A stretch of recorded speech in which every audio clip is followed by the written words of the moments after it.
വേനൽ ചൂടിൽ തളരാതെ തിരഞ്ഞെടുപ്പ് ചൂടിലാണ് കേരളം.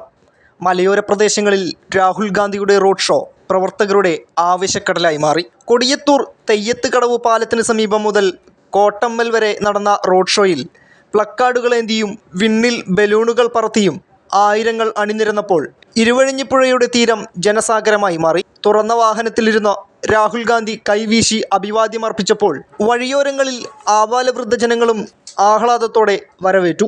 RSSും BJPയും ഇന്ത്യയുടെ ഭാഗനിർണയം നശിപ്പിക്കുകയാണെന്ന് രാഹുൽ ഗാന്ധി പറഞ്ഞു. പ്രധാനമന്ത്രി നരേന്ദ്രമോദി കർഷകർ നേരിടുന്ന പ്രശ്നങ്ങളെപ്പറ്റിയോ തൊഴിലിനെപ്പറ്റിയോ വ്യവസായത്തെപ്പറ്റിയോ മിണ്ടുന്നില്ല. രാജ്യത്തെ അതിസമ്പന്നരെ സംരക്ഷിക്കുകയും ബാങ്കിലെ കടങ്ങൾ എഴുതിത്തള്ളുകയുമാണ് ചെയ്യുന്നതെന്നും അദ്ദേഹം കൂട്ടിച്ചേർത്തു.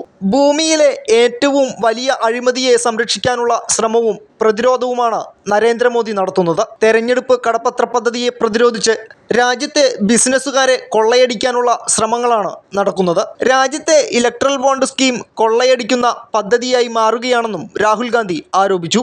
ഇതിനെതിരെ മാധ്യമപ്രവർത്തകർ പറയുകയോ ലേഖനങ്ങൾ എഴുതുകയോ ചെയ്യുന്നില്ല. പ്രതികരിച്ചാൽ CBI, ED എന്നിവർ ഇടപെടും. ഇതാണ് രാജ്യത്തിൻ്റെ സാഹചര്യമെന്നും രാഹുൽ ഗാന്ധി പറഞ്ഞു. Enlight news, Mukkam.